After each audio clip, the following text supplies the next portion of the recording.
Hello everyone, I'm the old guy and welcome to another video on naval action, and today I want to give my 2 cents on the interview Enigma had with the Admiralty speaker. I want to take it from a noob's point of view and give you my feedback on it.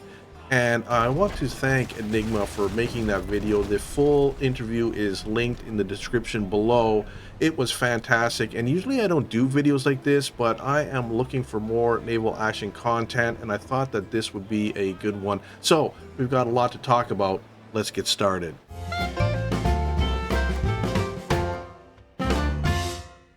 The first thing that I want to say again is thank you to Enigma for making the video. Without his video, this one would not exist. So again, thank you very much. And I want to start off with talking about something the Admiral speaker had said in the very beginning of the interview, and that is about server hacks. Now, for a PvP game, having no hacks in a server is very important. I played Darkfall in the past, and there was hacks in that game, and it ruined it, actually, to tell you the truth. For me, it ruined it, and I just end up quitting it. Although I was having a great time, it was just some of the fights were impossible because people were using the see-through walls and all that, and it was terrible.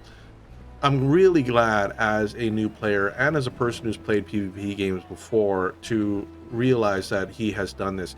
It is quite the feat, and I admire that he has the foresight to do such a thing. Anyways, let's listen to the clip here, and I'll follow up with it when it's done. Naval Action was designed from the ground up to cover for the major problems that some other PvP games in vehicle settings or ship settings had. For example, so Naval Action is still one of the few games that PvP games where you don't have hacks. So, I mean, there are exploits, of course, that players are using, like using alts or hauling things together in 5 different multi-boxing windows. But in terms of the combat, there are no cheats because everything is on the server, even water is on the server. And we take pride in this accomplishment that the game is purely about skill and not about tools or different cheats that they're using. Again, I think that this is a great thing. Having no hacks in a PvP game is super important. So the Admiralty speaker has done an excellent job on this part, and thank him very much for thinking ahead like this. And it just goes to show his level of skill, I think, in his thinking when it comes to developing the game. And as a new player and have no real baggage behind me about what he's done in the past or anything else, as a starting introduction to him, I'm quite happy with that. And as far as what I'm thinking, he is a talented developer that knows his stuff, what it sounds like to me anyways. So let's continue with the interview here. This next clip is all about the differences between ships, like how one ship controls from another ship, and the value of some of these smaller ships. And as a new player, hearing this was a really big surprise to me, and I really enjoy it because it gives value to some of these other ships. Maybe it's worth hanging on to some of these ships as I progress through the game and I get bigger and bigger ships. Maybe keeping some of these older ships is a good idea. Anyways, let's take a listen to this clip and see what he says. And the players will be able to see the more natural behavior of the vessel and the difference between classes. So in this system, what we bring to the table is that the captains who are commandeering the lighter vessels will actually see the significant advantage they have in terms of turning capabilities, and they will have to trade off DPS and HP of the vessel in terms of and maybe trade it down to use the ship that is much more maneuverable, not because of the degrees per second turns, but actually an ability to have successive turns. It will also bring some difference into the port battles. Now, that's an interesting thought. Now, wouldn't it be possible, by listening to him there, that a very skilled player in a smaller ship can destroy a unskilled player in a large ship, even though the odds are stacked against them, with the maneuverability of the ship? That's an interesting thought, and that adds depth to the game as far as I'm concerned. So I'm happy that this exists in the game, and that the Admiralty speaker is very serious about making a realistic game. I'm wondering what other things he will add to the game that to make it more realistic. It's a very interesting take that he's got on it, and for me, he's firmly in the simulation camp rather than like battle arena camp at this point. So let's keep listening to it and see what else he has to say.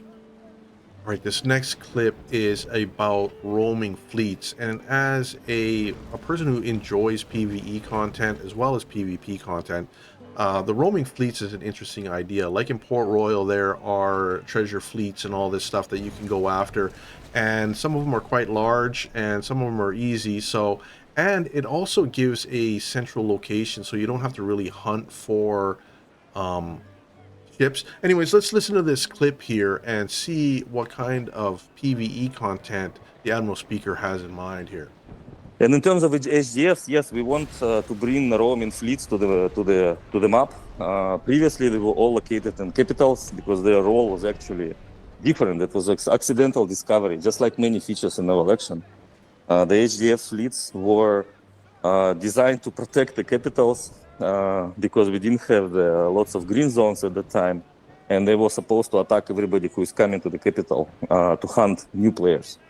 But players found out that they're a very good loot source, and basically that's created a very nice, easy environment in terms of you can gather your friends, go to the specific location, spend very little time to search for the target, and just sink the big group of vessels and receive good loot, have fun, and enjoy the game without long target searches. So we plan to create a certain area in the map, and not in the capital, but in a certain area in the center of the map where these roaming hard fleets will sail in different sizes, and the players will be able to gather friends and go hunt them.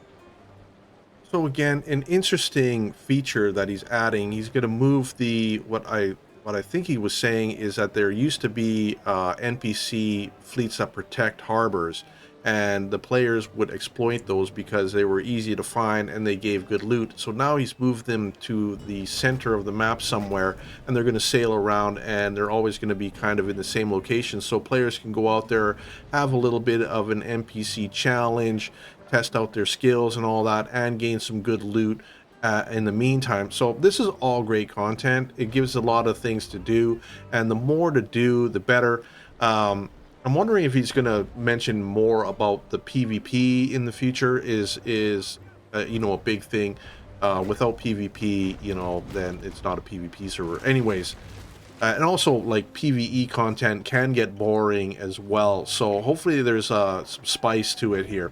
Let's keep listening to this interview here, and we'll see what he's got next. In this next clip, while they were talking about the grind, Admiralty Speaker mentioned something very interesting, and that is, again, why the progression is the way it is and why they have it set up the way that they do. And it sounds like they want to highlight all of their ships. And as a new player, and I'm sailing in some of these smaller ships, I think it's an absolute blast. I'm actually thinking about, in my Let's Play, going back and unboxing a bunch of the smaller ships, just so I can have a feel for the difference between each ship, especially when we heard, the other clip, they're talking about the differences between the smaller ships and the advantage of having a smaller ship and the difference in turning radius compared to a larger ship. It's very interesting. So let's listen to this right here, and then I'll chime in afterwards.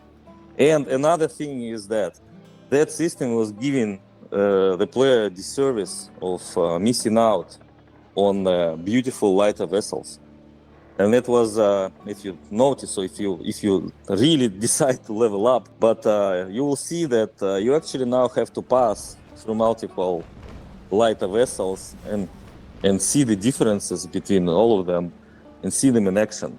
That would actually the real captain would do. So there is a balance. We need to balance between, is it a lobby-based game? Because a lot of players who are pushing this fast third rate on the first day approach. I mean, of course, I'm exaggerating a little bit your phrase. Of course, you don't want a third rate on the first day. But in general, if let's exaggerate it to see if the system works, let's say we give the all players the rank on the start of the game that they are all third rates. What will it change?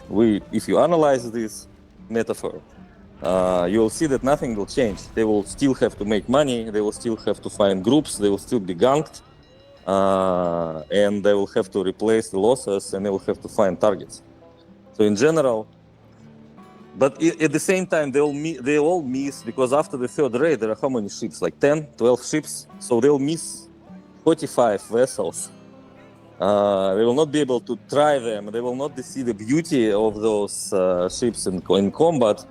And even now, even though they experience a little bit separated meaning that we now have this granular leveling where you will first have 2, 3, 4 battles in the Lynx or Privateer.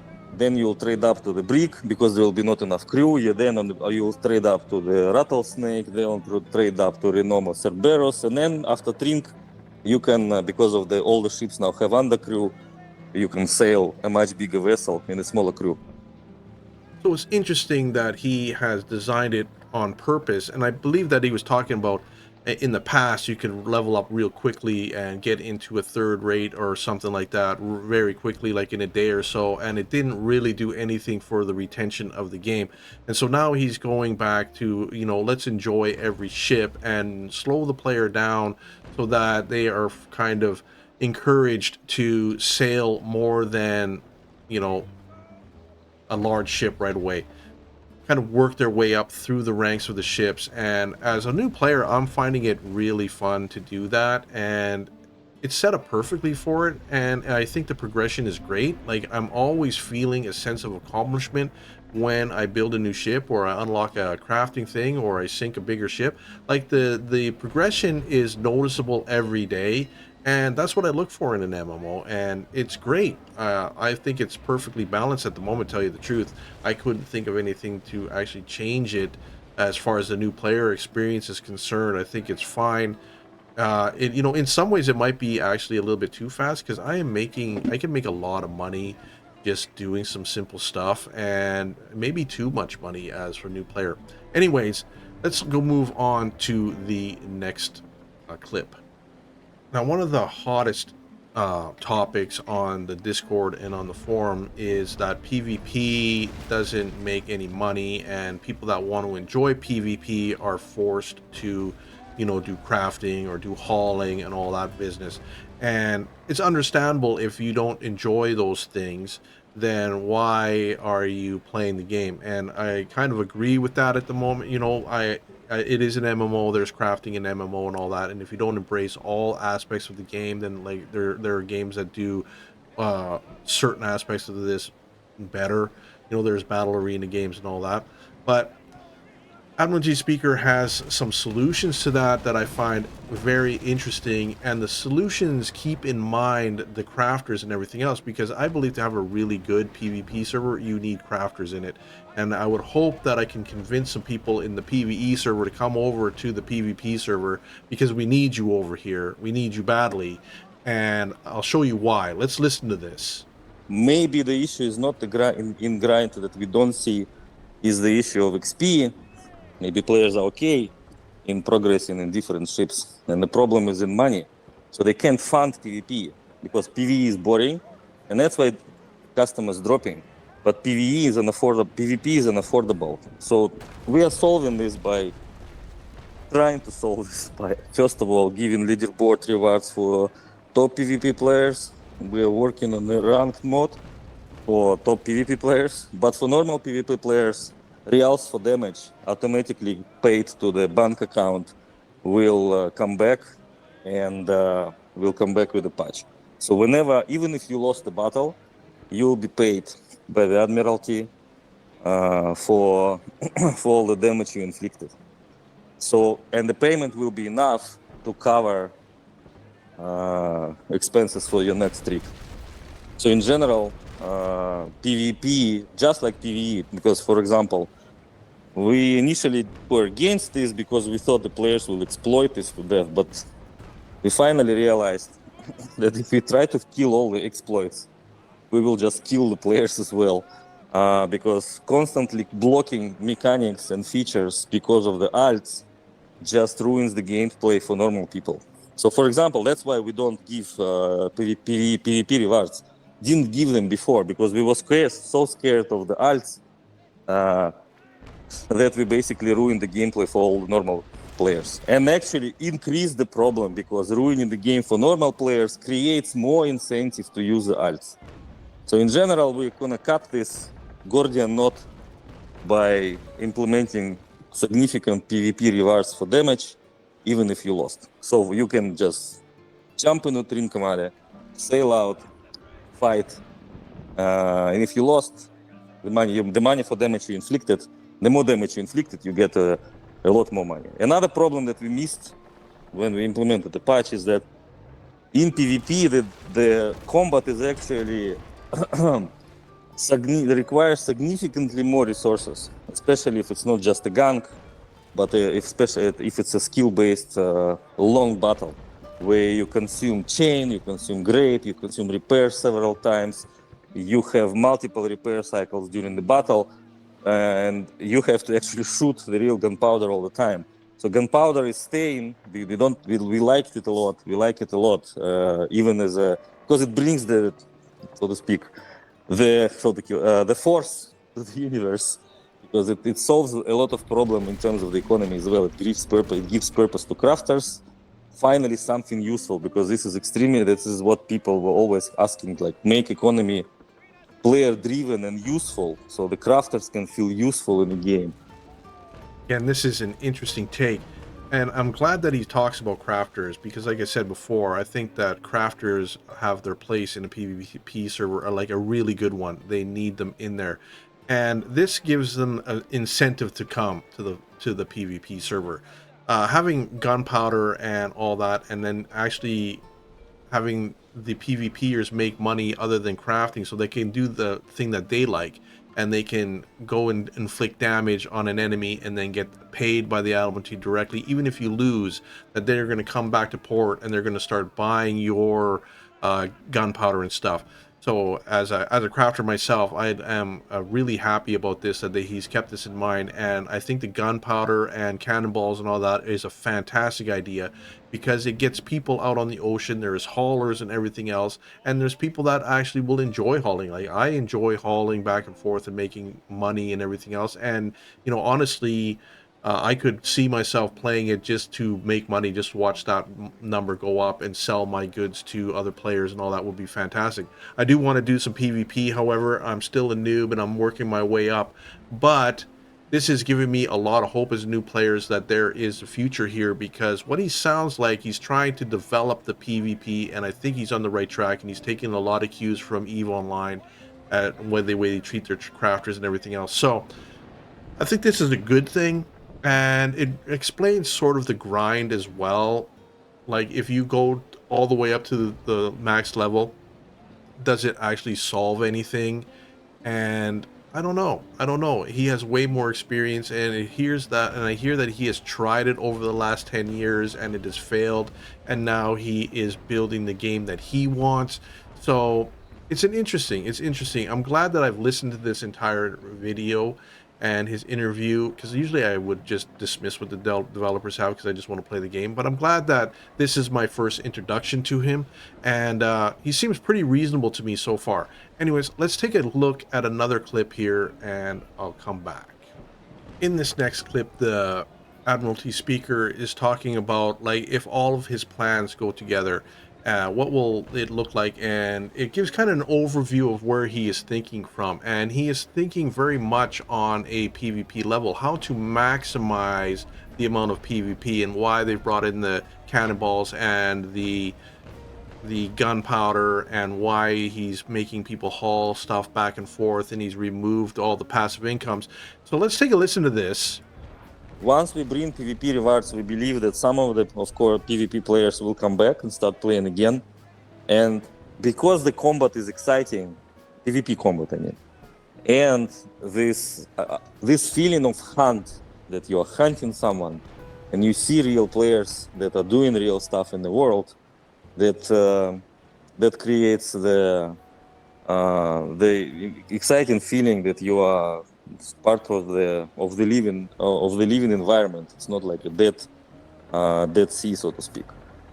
So I believe that once we have solved the PvP rewards issue, the PvP players will start fighting again. This will create demand for the goods, ships, upgrades, and consumables. This creates more traffic to the map, and this in turn creates more PvP opportunities.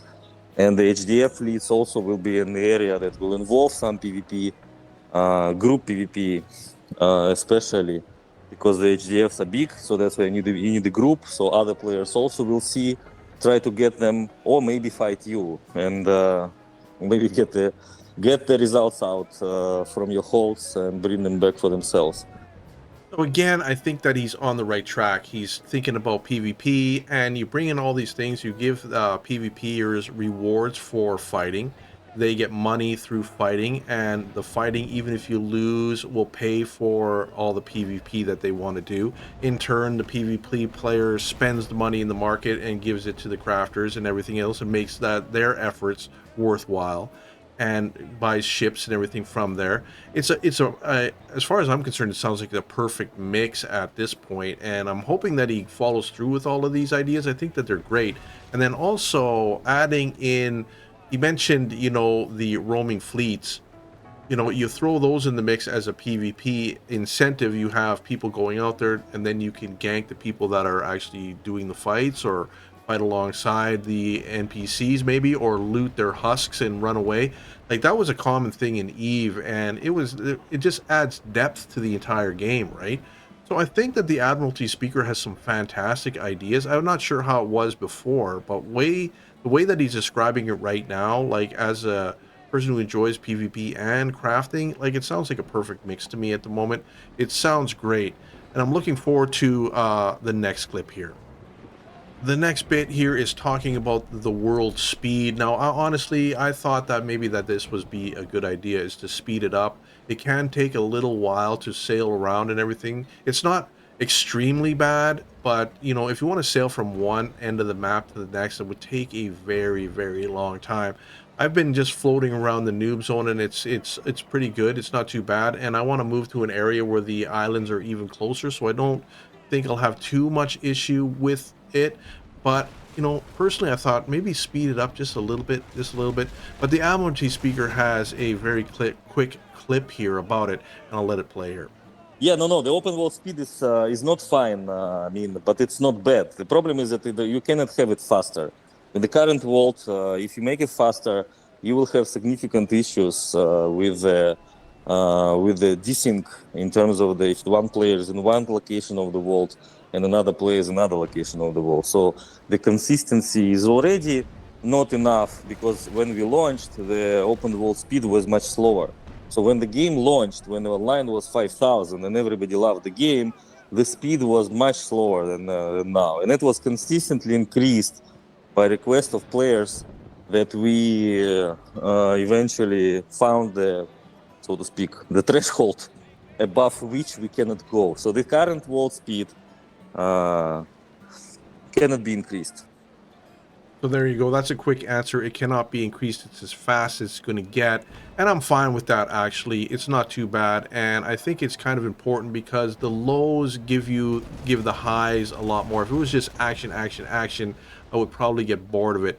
And I tell you the truth, playing so many years of Eve, there's times when I want to play a video game and watch a movie, or not really pay attention. And a game like this is absolutely perfect. It gives you kind of both the best of the both worlds. If you want to relax and just let it run, you can do that. Or if you want to get into some combat and be like right on the edge of your seat, it has that too. So I am perfectly fine knowing that the speed is never going to get any faster. It's okay for me. It's okay. Now the Admiralty speaker is going to be talking about his vision of, how big the grind really is, and, what he wants to come out with it, and what he thinks a solution to the grind would be. And I think he's got some great ideas here. Let's take a quick listen. The target is 1 to 10. So if you spend 1 hour, you get yourself enough things to play normally without thinking about anything for another 10 hours. So that's an interesting. He wants to, if you do 1 hour of grinding, you get 10 hours of gameplay, and that's pretty good. Like you can probably sink a few ships and get enough goods to last you, 10 hours. If I do some crafting or trading and all that, it's 10 hours. And so far, I don't mind. The grind seems pretty minimal to me at the moment. I'm sure it'll get more as I go on. I haven't experienced, trying to build a ship of the line and deck it all out and then fight a 2 hour long battle. Who knows how much work that entails, but as a new player, I find it pretty good. The 1 to 10, I think, is a good goal. You want to have a lot more fun than that, and you want to have it, your mind to be free from all the transactions you have to do to survive. Even though I am a trading focused person, I really enjoy that aspect of this game. I do want to go out and have fun, and if it's backbreaking grind, then yeah, it takes away from the fun. Again, I'm not sure how bad it is, and what I've experienced so far in the game, the grind isn't that bad. Although I do agree that this idea seems like a pretty good idea, and it's a nice goal to reach that point. And I think he mentions it again in some future clips here. We'll be coming back to this, I think. In this clip, the Admiralty speaker starts talking about the raiders and the importance that he sees in them. And as a person who enjoys PvE content, I would like the raiders to be sticking around. Although I've never tried any raiders, it sounds like a cool idea having an NPC fleet raiding your ports and all that, especially on a PvE server. I think they're a must-have at this point. That would be end game activity over there. So let's take a listen to this and see what he has to say. We liked the concept of the raiders, and I know that some players hated them because they had to defend every day. They had to go, instead of playing, they had to defend the raiders. To fix this problem, this first part of the problem that they were happening too often.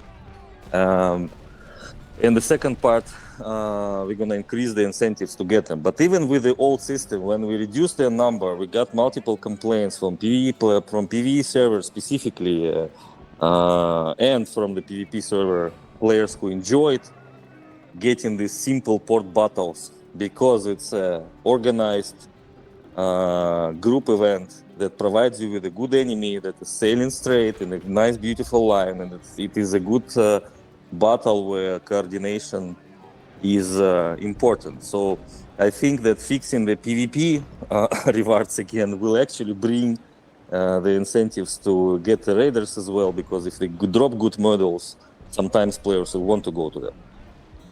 Now, to get the PvP players involved in this, he's thinking about dropping modules and making the rewards for engaging with the raiders to be very rewarding, and so players will want to do it. That's an interesting take, and I think it's a good idea. I think that the raiders are a good part of the game. They sound good to me, although I've never done them, like I said. As an idea, I like that idea, and I'm looking forward to actually trying it. And it's also a good idea for like maybe some clans that are training to do real port battles that they have an NPC want to test their might on and get their commands down, and everybody on the same team. As a new clan rising up, having something like that would be really good to practice on. So I don't want them to go away. I think that it's a great idea, especially on a PvE server, but on a PvP server, they do have their place. The next topic is about taxes. Do the clans that control towns collect taxes? Now, for me, I don't like any kind of passive income at all. Although there needs to be incentive to to take over a town. So there has to be some sort of reward, and money sure is one of them. That's for sure. Anyways, let's take a listen to what the Admiral speaker has to say on this subject. On port taxes, we're extremely conflicted because inflation is an extremely important problem, and inflation kills the game for the new player. Because if you have 100 million reals, you can buy that rare book for 100 million, but the new player will never get it because he doesn't have doesn't have a port, doesn't have a clan, and all the things associated with it. But on the other hand, there must be incentive to own the port. And the incentive to own the port can come from different directions. The direction number one is, of course, the port tax. This gives you money depending on the activity in the ports. If you own a good port, you get a lot of money.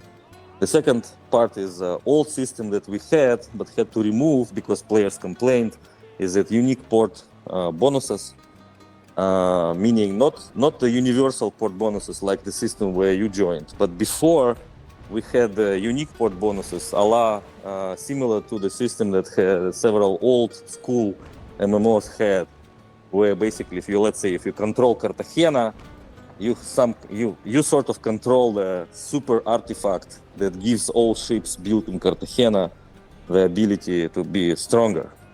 But this system is useless with alts, because alts can also build ships in Cartagena, and that's why that system was removed, because it was not working as intended. So in general, my current inclination is that port taxes are needed, but they're needed at a much lower scale, and we are thinking about several systems of how to make it a little bit more exciting, but have not found the proper solution yet. So for example, one of the ideas was to calculate these taxes on a daily basis, but only pay them out to the owner of the port at the end of the month. This will give an interesting incentive to actually capture the port before the tax payout, so you can steal, so to speak, the loot from the enemy clan.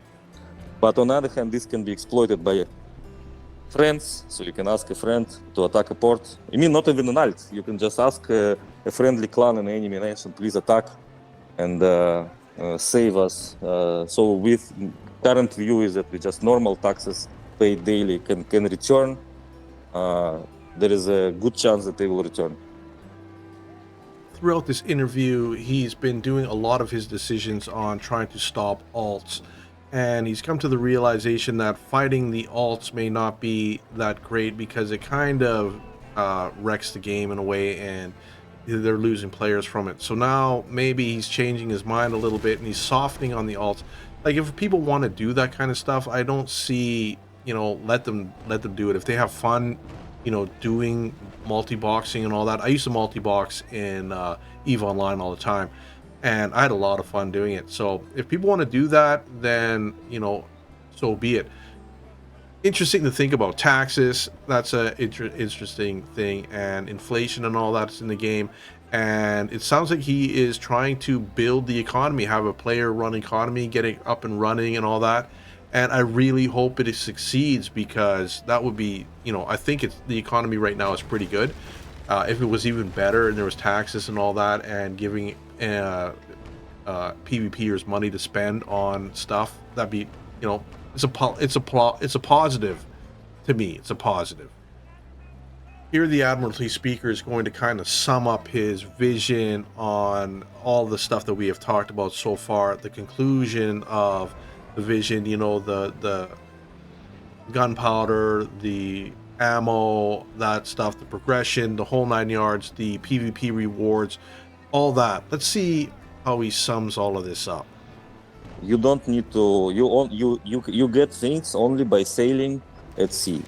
So you need to either sail to pick up goods, or you need to sail to deliver goods, or you need to sail to sell gunpowder somewhere in a distant destination at a huge margin, or you PvE. But PvP was forgotten because of alts.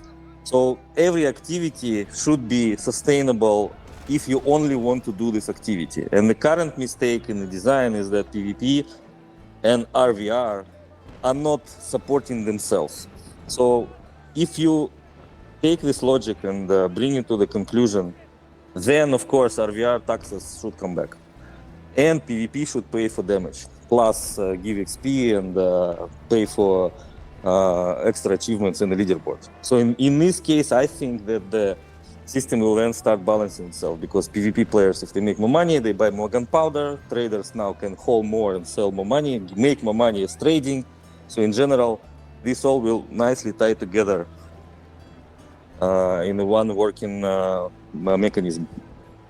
Now, I'm really happy that he says stuff like this, because I think his focus is obviously on PvP, and he believes that improving the PvP at this point is going to make the game overall better. And I do agree. I think the main part is that PvP, like he says, does not support itself. And once it starts supporting itself, that will trickle down to everything else, right? That'll make the economy run a lot better. There'll be a lot more money for players to spend. That'll make the PvPers happy, and that will bring in more players, hopefully. And yeah, I'm really hoping that he's going to follow through on some of these ideas. They are fantastic, and I think he's on the right track. And as a new player, I'm very optimistic about the future of this game. I believe there's going to be a turnaround, and hopefully I am right.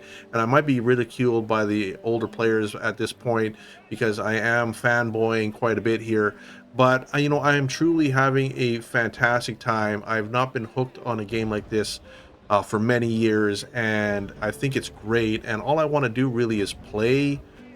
You know, you get my drift. I am having such a good time, and I want to see it succeed, and I want to do everything I can to push it forward. And I think that the Admiralty speaker here shares that sentiment with me. He obviously cares for his game, so I hope that this video will attract some new players. Anyways, that's about all that I want to talk about for today. So thanks for stopping by, and we'll see you soon.